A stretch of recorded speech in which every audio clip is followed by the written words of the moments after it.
Hey Zach, so how does it feel to be at Miami? It's been great. We're excited, to get this thing started. And, I pinch myself now just thinking about being a defensive back coach at the University of Miami. But, my family, we're excited to get down. The staff and everybody in the building has been welcoming. So we're excited to be here, and we're looking forward to the daily challenges that we face. Obviously, a huge position of focus going into spring practice. What's been your initial thoughts on the talent you found here, the kids, and what you expect to accomplish over the next 6 weeks, I guess, of spring? Man, the kids have been awesome. Myself and Coach Harris, as we, take the daily approach and trying to find a way to find out, what these guys know, and what we've been able to teach you. But they've been awesome. They've been coming up. They want to be student of the game. They want to be coached. They want to be taught. And, we take pride in that, just making sure that, as we go out there, we're the most prepared, on the team. Communication standpoint starts with that, understanding what we're doing, how people can attack us. But, I'm just looking forward to watching the guys compete every day, go on the field and have a chance to show what they can do. We're talented, but we got to make sure that we understand what's the structure of the defense and how teams gonna attack us and how the offense trying to, create leverage or get behind us. But, we're excited about, being on the same page in communication and going out there and compete every day. So it's a bit difficult when there's 4 new quarterback transfers and then obviously freshmen coming on campus, so there's not a lot of carryover in the unit from last year. Coming in as a new coach, is it difficult to kind of get everyone in the mesh when there's so many new faces? Nah, it's not any different.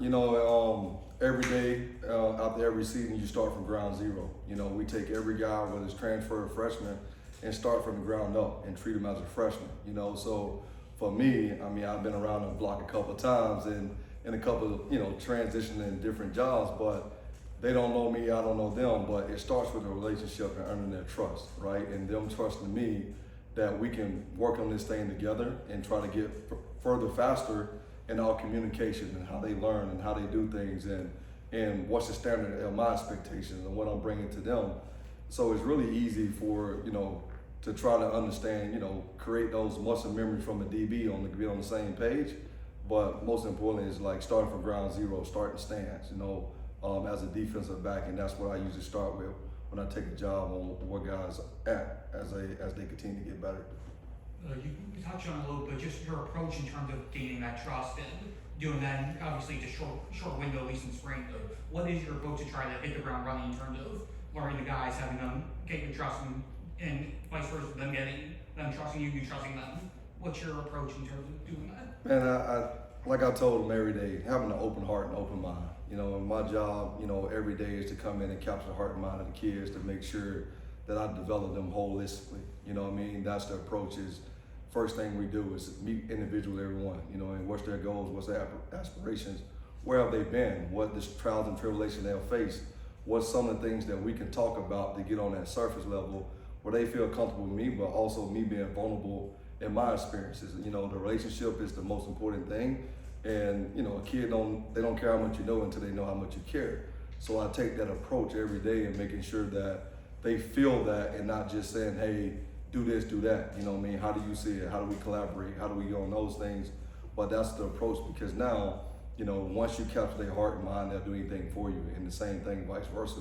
If they know I do anything for them, we can get there faster, and now we can be on the same page accordingly as the back end. So that's what I look forward to every day.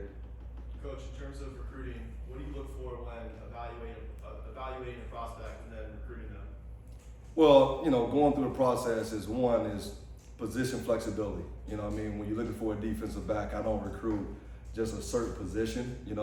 Can a guy, what's his characteristics, what's his background, do he fit the scheme, what he's learned, how much is he a student of the game, do he love football? It's a lot of different factors that goes into recruiting a DB. But once we identify the guys that we want and we go through the whole staff with Coach Cristobal and Coach Heatherman, where's their vision on what they want in the secondary, as we go through and we find the best top guys that we think that can play at the University of Miami, and those are the guys we pursue. And then once we go in that and establish that relationship with everybody that touches that kid, from training to parents to coaches to friends and everybody that have connect to that kid, that's what we try to attack, because it's, like I said earlier, it's about the relationship of the kid and how we can make sure that we get that kid to where he wants to go. In the same vein, Mario's lost a reputation of being like a dog on the recruiting trail. In your first month or so of being down here, I see you've been out on the road. Just what's it like recruiting with him and working with him on the recruiting side of things, maybe compared to some other coaches he worked with?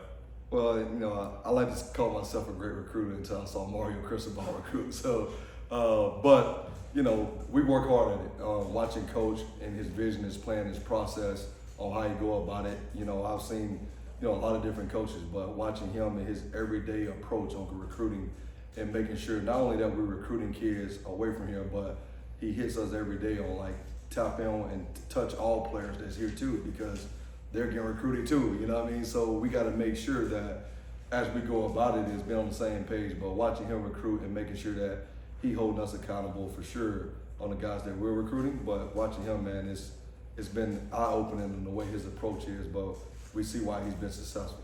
With Corey, just what have the initial talk been like for you guys since you got here, and just what are your thoughts on the scheme that you're about to be working with? Man, I tell you, Corey's obviously one of the best I've been around, in terms of the time we have spent together, but he was very thorough in the interview process, what he was looking for.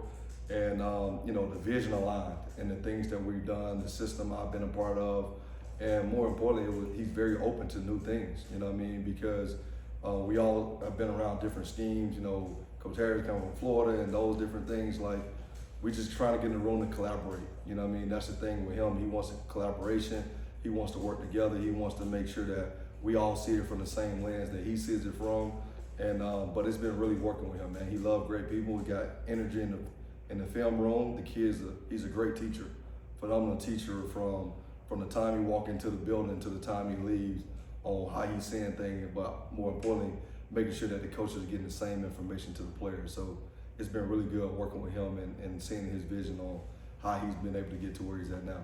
Speaking of Coach Harris, just obviously you guys have been working very closely in tandem. So did you guys know each other before you both got here? Or if you didn't, like how's your relationship kind of been built over the last couple weeks? The coaching world is very small, but very big. But we have worked with people who come from a similar tree that we all came from. But it's been really good, for Corey, for Coach Harris, for sure it's been like every day we come in, we meet before we meet, just to make sure we get on the same page and making sure that the DBs, because it's not a corners coach or a safety coach, we're secondary coaches to make sure that every kid can come to our office and we feel comfortable with speaking the same language, so the kids don't get confused by who said this, who said that. It's been very, very welcoming and opening to have him for sure on my side, because he's relentless in it as well. Do you know that obviously rubber meets the road and practice starts next week, but how does that workflow, I guess, going to work with him? Is he going to be focused more on the safeties, on the cornerbacks? How's that going to play out? Say that question again. Like I said, how is it, you said it's kind of intermingling secondary coaches, but is he going to be focusing more on the safeties, on the cornerbacks? Like, how exactly does that workflow, I guess, kind of play out when practices get going and everything? Well, first it starts with the whole secondary and making sure that we see everything together. When it comes to the specifics of what we're coaching, Coach, he coaching with the safeties, I'll be working with the corners. But again, we collaborate on the field. We're not just corners coach, safety coach, we're working together. Sometimes he take the boundary corner and I take the strong safety to the field, and just making sure that we all on the same page, like I said, but working together in the secondary has been the main focus, that any kid that come into the building, they can meet with either one of us and what we're doing. That's been the biggest thing. You mentioned communication earlier. Yep. Was a huge issue here last year, and what's the key in the secondary to cultivating kids communicating well with each other on the field, knowing what they're supposed to be doing, and not having breakdowns during games? Well, the biggest thing is the relationship off the field. The biggest thing with kids nowadays, they don't talk. They don't text. So you got to force them to communicate in the film room first, and that's where you learn. That's where you study, and then that translates to the field and the grass. But making sure that we have an obnoxious communication on the field, being loud, being alphas, and making sure that the secondary, you run the show, you make the checks, you're the quarterback of the defense. So we all have to speak the same language, we all have to hand signal, we all have to communicate, and that's why we talk about certain things as a group before we break off the individual. Okay, what are we calling this? How are we saying this? What's the hand signal? What's the communication? Because that's what it starts with the secondary. Everybody has to be on the same page from day one all the way through the finish line, because things come up, and that's what I take pride in, and that's what Coach takes pride in as well, and making sure that our kids understand the importance of communication more than anything. Coach, how would you assess the talent in the DB room, given with all of the transfers and the recruits and returning guys? How would you compare the talent in the room to other rooms that you coached in the past? Well, you know, the biggest thing, I'm excited to see the guys compete. I haven't had a chance to see them in the practice field. You know what I mean? We've been doing fourth quarter, watching the guys run and compete one-on-one with each other. But, you know, once you put the pads on and be able to find out, you know, what guys do on a day-to-day basis and their approach. But I think overall, you know, Coach, like I said, Coach Cristobal is a heck of a recruiter, and he's brought in a lot of great players and talent. But, you know, it's somewhere you're going to create separation on how guys learn, what they do, you know, and what's the standard. The standard is the standard. No matter how talented you are, we're going to bow to the standard, or you playing to the expectations that myself and Coach Harry said and Coach Helderman said. That's the biggest thing that I think will separate guys. But more importantly, the room is talented, but somewhere along the lines that, you know, you're going to find out, you know, who's the guys that can go out there and be the best five when we run out the tunnel or go in the practice field to give us a chance to win. Coach, you touched a little bit on your approach to coaching with understanding your athletes, their past, their goals. Is there a coach during your past that inspired you to have that approach? Yeah, it's a lot of coaches, but I'll take it back to high school. You know, I went to Charleston High School in Troy, Alabama. Hugh Fountain was the head coach, but my defensive back coach, you know, Sylvester Atkins, was the one that poured into me and allowed me to see the game of football from a different stance. But more importantly, you know, being a father figure to me to tell me how to go about to do my things and the things to look for and all those things. So, you know, he's been one of the guys that I've spent a lot of time with, talked to all the time throughout this journey. And then as I grew older, Ted Roof became my defensive coordinator at Auburn, and he gave me my first opportunity, you know, at Penn State with Bill O'Brien, and he's continued to be a mentor to me throughout this profession. So I lean on those guys a lot, but it's many more coaches I can name that I've been a part of but every coach that I've played under or worked with, or just as a young man that inspired me, I have took something from everybody to get to me where I'm at today. And I just try to take everything and pour it to each and every one of those kids, because that's why I'm standing before you today, because it allowed me this opportunity at Miami. Thank you, Coach. Appreciate it. Thank y'all.